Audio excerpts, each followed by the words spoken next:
नमस्कार दोस्तों, मैं संदीप त्रिपाठी आप सभी का स्वागत करता हूं अपने इस YouTube चैनल स्टडी पॉइंट 7 पर।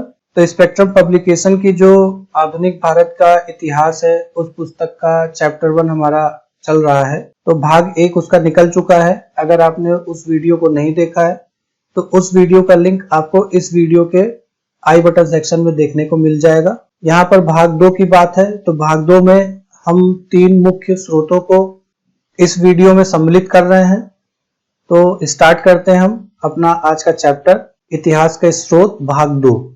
आधुनिक भारतीय इतिहास के स्रोत भाग 2 यानी कि इस वीडियो में हम 3 टॉपिक डिस्कस करेंगे।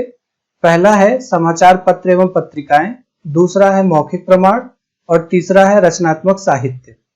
भारत के आधुनिक इतिहास के संदर्भ में समाचार पत्र एवं पत्रिकाएं एक अहम भूमिका निभाते हैं और 19वीं और 20वीं शताब्दी में जो समाचार पत्र और पत्रिकाएं प्रकाशित हुआ करते थे उसमें आंग्ल भाषा देखने को मिला और साथ में जो विभिन्न हमारे देश की जो क्षेत्रीय भाषा हुआ करती थी, देसी भाषा हुआ करती थी, उसमें भी ये समाचार पत्र प्रकाशित हुआ करते थे। और इस बात का भी प्रमाण है, साक्ष्य है कि कुछ समाचार पत्र ऐसे थे कि जो 1780 से पहले के भी थे और वो प्रकाशित हुआ करते थे। तो इस प्रकार भारत में जो पहली बार प्रयास हुआ, प्रथम प्रयास जो हुआ वो अंग्रेजी ईस्ट इंडिया कंपनी के असंतुष्ट कर्मचारियों द्वारा किया गया। अब ये क्यों किया गया? वो इसलिए किया गया कि निजी व्यापार में कुछ कुरीतियां आ गई थी। तो उसी से निजात पाने के लिए जो लोग थे, जो कर्मचारी थे, वो अपनी बातों को दूसरों तक पहुंचाना चाहते थे। तो उन्हें समाचार पत्र और पत्रिकाएं एक माध्यम दिखा, तो इसीलिए उन्होंने इस दिशा में प्रयास किया। आइए अब देखते हैं हम कुछ ऐसे महत्वपूर्ण समाचार पत्र एवं पत्रिकाएं।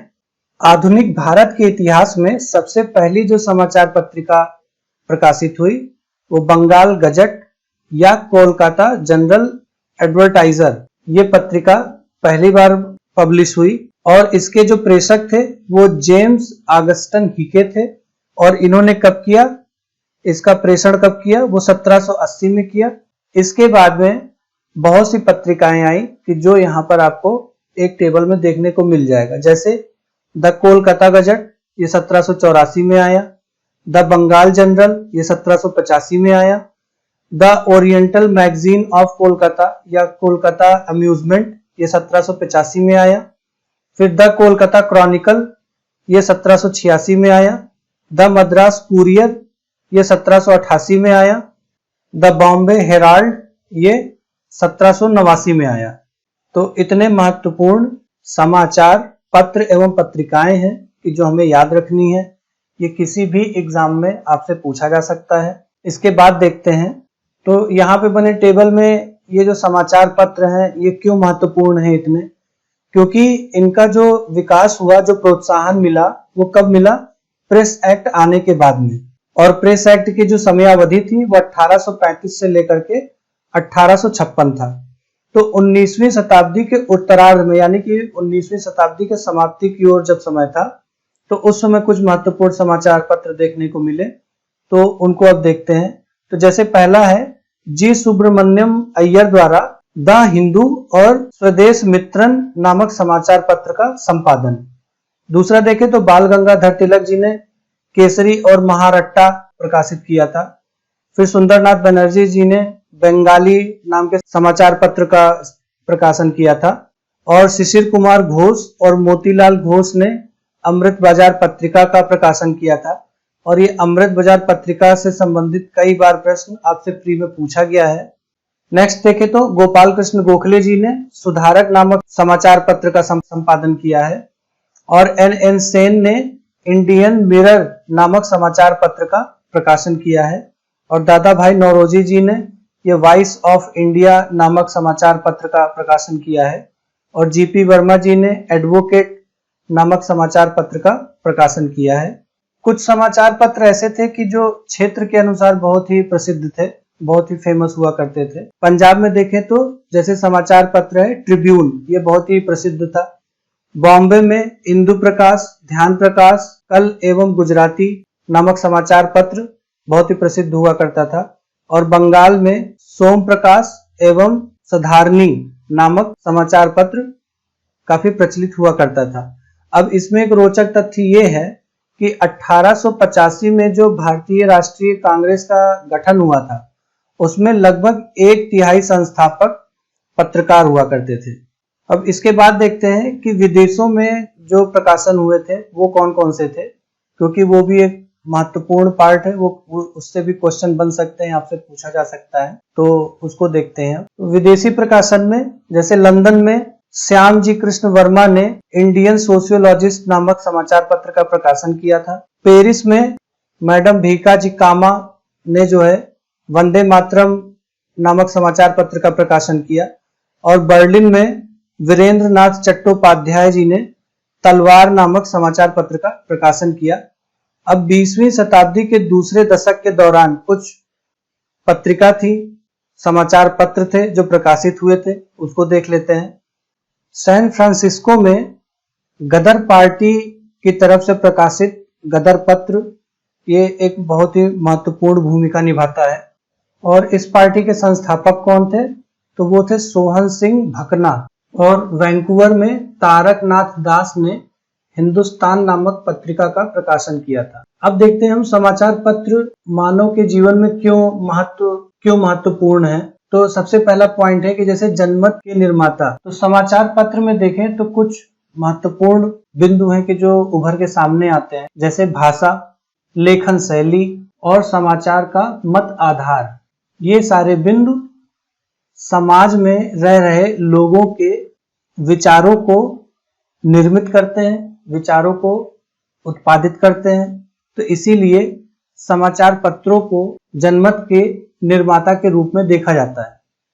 अब ये जो समाचार पत्र हैं, इन समाचार पत्रों में जनता की जो भावनाएं हैं और उनका जो दृष्टिकोण है, ये उनका जुड़ा होता है।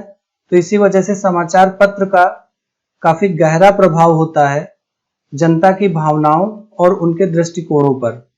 तो भारत के इतिहास में जो आधुनिक भारत का इतिहास है, इसको महत्वपूर्ण स्रोत बताया जाता है। अब इसको समझने के लिए दो बिंदुओं में इसको देखा जा सकता है, समझा जा सकता है। तो समाचार पत्र 1870 के दशक से ही जीवन के लगभग जितने भी आयाम होते थे उनको प्रकाशित करता था। अब ये 1870 का जो दशक है, ये औपनिवेशिक काल से संबंधित है। तो औपनिवेशिक काल से लेकर के अभी तक, यानी कि वर्तमान समय तक, समाचार पत्र मानव जीवन के लगभग सभी आयामों को विश्लेषण करता है और फिर उसको प्रकाशित करता है। अब जैसे 1920 के दशक में जो समाचार पत्र थे, उन्होंने स्वतंत्रता के उद्देश्य से राष्ट्रवादी संघर्ष के दौरान गांधी के नेतृत्व में कई ऐसी घटनाएं थी कि जिसको बारीकी से उसका विश्लेषण करके उसको प्रकाशित किया था। लेकिन अब ये जो समय था, इस समय काल में जो भी समाचार पत्र प्रकाशित होते थे, वो निरपेक्ष ना होकर के वो सापेक्ष हुआ करते थे। और इन समाचार पत्रों की जो सापेक्षता थी, वो राजनीतिक बिंदु से जुड़ा होता था और वो वैश्विक मताधीन हुआ करते थे। ठीक है, तो इतना था समाचार पत्रों का महत्व। अब देखते हैं हम मौखिक प्रमाण। तो मौखिक प्रमाण कैसे जो है भारत के इतिहास का एक प्रमुख सोर्स हो सकता है। तो मौखिक प्रमाण है, तो इसका मतलब क्या है कि ये ऐसे प्रमाण है कि जो अलिखित स्रोतों से विकसित होकर के आए हैं। तो इसी के संदर्भ में जो उदाहरण है, वो जैसे वैयक्तिक संस्मरण है, ये मौखिक प्रमाण का एक उदाहरण है। इतिहासकार इसका क्यों प्रयोग करते हैं? तो इतिहासकार अपने विषय की सीमाओं के विस्तार के लिए इन मौखिक स्रोतों का प्रयोग किया करते हैं। और कुछ इतिहासकार इसे क्या है, नकारते हैं। क्यों नकारते हैं? क्योंकि जो मौखिक तथ्य होते हैं उसमें कोई प्रामाणिकता नहीं दिखती है और उसमें जो है कालक्रम का अभाव भी देखने को मिलता है। तो इसीलिए कई इतिहासकार हैं कि जो मौखिक स्रोत हैं वो उसको नकारते हैं। अब देखते हैं हम सृजनात्मक साहित्य। 19वीं और 20वीं सदी के दौरान जो भी साहित्य देखने को मिला, उसमें कुछ सृजनात्मक चीजें देखने को मिली। सृजनात्मक का मतलब क्या है कि कुछ उसमें नया हुआ हो। तो इसमें नया क्या हुआ कि पश्चिम का जो प्रभाव है वो हमारे अपने भारत का जो साहित्य है उसमें इसका प्रभाव देखने को मिलता है। इसमें भाषाओं का जो प्रयोग किया गया वो आंग्ल भाषा और देसी भाषा, यानी कि जो क्षेत्रीय भाषा है, देसी भाषा, उसका प्रयोग किया गया। तो आंग्ल का देसी के साथ मिलने की वजह से जो साहित्य एक नया बन करके आया, उसी को नाम दे दिया क्या, सृजनात्मक साहित्य। और ये जो साहित्य है, सृजनात्मक जो साहित्य है, ये 18वीं और 19वीं शताब्दी के पूर्वार्ध में भी ये मौजूद हुआ करते थे। तो नवीन साहित्य केंद्रों का विकास क्या है वो देखते हैं। आधुनिक भारत में अंग्रेजी साहित्य की जानकारी हो जाने की वजह से 19वीं शताब्दी में जो भारतीय काव्य है उसमें अंग्रेजी साहित्य का प्रभाव देखने को मिला, और यह प्रभाव एक नई दिशा का निर्माण किया। और ये आंग्ल भाषा यानी कि जो अंग्रेजी साहित्य है, इसका प्रयोग छंद, गीतात्मक एवं चतुष्पद के साथ प्रयोग किया गया और काव्य को एक नई दिशा मिली। और यह नवीन सृजनात्मक भावना की वजह से जो साहित्य का विकास हुआ उसको नवीन साहित्य के नाम से बुलाया जाता है। और नवीन साहित्य के क्रम में ही मंच का आरंभ हो गया था। तो मंच के आरंभ होने से शास्त्रीय, संस्कृत नाट्य और पश्चिमी मंच उभर करके सामने आए। रोमांटिक इस टाइम पे कवि निकल करके आए। तो अब देखते हैं कुछ ऐसे रोमांटिक काव्य कवि देखते हैं किस समय में, किस भाषा में उन्होंने काव्य की रचना की। तो यहाँ पे 3 कॉलम है, एक है भाषा से संबंधित, दूसरा है समय और तीसरा है कवि का नाम। तो पहला पॉइंट देखते हैं इसमें कि 1876 से लेकर के 1938 के बीच में मोहम्मद इकबाल ने उर्दू भाषा में रोमांटिक काव्य की रचना की। निराला जी ने 1897 से लेकर के 1961 के बीच में हिंदी भाषा में रोमांटिक काव्य की रचना की। और काजी नजरुल इस्लाम ने 1899 से लेकर के 1976 के बीच में बंगाली भाषा में रोमांटिक काव्य की रचना की। केशव सुत ने 1866 से लेकर के 1905 के बीच में मराठी भाषा का प्रयोग किया रोमांटिक काव्य की रचना के लिए। और जी शंकर कुरूप ने 1902 में मलयालम भाषा में रोमांटिक काव्य की रचना की। और सुब्रमण्यम भारती जी ने, जिनको राष्ट्रकवि के रूप में भी जाना जाता है, इन्होंने 1882 से लेकर के 1921 के बीच में तमिल भाषा में कविताओं की रचना की। अब देखते हैं हम स्रोतों के रूप में उपन्यास। तो उपन्यास का जो आगमन है वो इंडो यूरोपियन के संपर्क से फलीभूत होता है और ये 19वीं शताब्दी के उत्तरार्ध में देखने को मिलता है। उदाहरण के तौर पे यहाँ पे हमने 3 कॉलम बनाए हैं, एक है लेखक का नाम, दूसरा है समय अवधि और तीसरा है उससे जुड़े महत्वपूर्ण तथ्य। तो जैसे बंकिम चंद्र चटर्जी जी ने 1838 से लेकर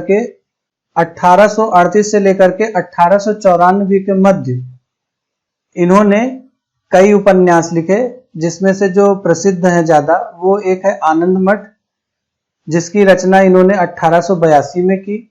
और वंदे मातरम जो राष्ट्रीय गीत है जो हम लोग गाते हैं, उसकी भी रचना बंकिम चंद्र चटर्जी जी ने की।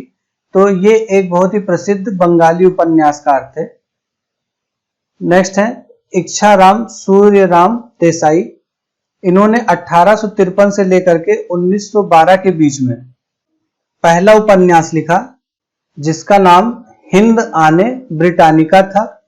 और इस उपन्यास का जो संबंध है वो राजनीति से था। और इच्छाराम सूर्यराम देसाई ये मध्यकालीन गुजराती साहित्य इतिहास के विद्वान माने जाते हैं। नेक्स्ट है गिरजा देवी। तो इन्होंने 1931 में मोहनरा रजनी नामक उपन्यास की रचना की। और राम तीरथ थम्माल ने 1936 में दसिकलीन मोसा बलाई नामक जो उपन्यास की रचना की। और प्रेमचंद्र जी ने बहुत ही महत्वपूर्ण योगदान दिया उपन्यास के क्षेत्र में। तो इन्होंने जो भी रचनाएं की वो 1880 से लेकर के 1936 के बीच में इन्होंने लघु कहानियां लिखी, उपन्यास लिखे। तो वो कौन कौन से हैं जो मुख्य हैं वो देख लेते हैं हम। तो प्रेमचंद्र जी ने जो उपन्यास की रचना की वो एक है जैसे रंगभूमि, 1924 में इसकी रचना की। गोदान 1936 में, सेवा सदन 1919 में, प्रेमाश्रम 1924 में तो ये इनके कुछ महत्वपूर्ण उपन्यास हैं। तो और इन्होंने लघु कहानियां भी लिखी है, जैसे कफन हो गया, पूस की रात हो गया, शतरंज के खिलाड़ी हो गया।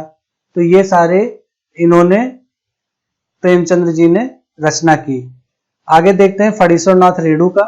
तो फणीश्वर नाथ रेणु ने 1921 से लेकर के 1973 के बीच में मैला आंचल, ये बहुत ही प्रसिद्ध इनकी रचना है, हिंदी उपन्यास है।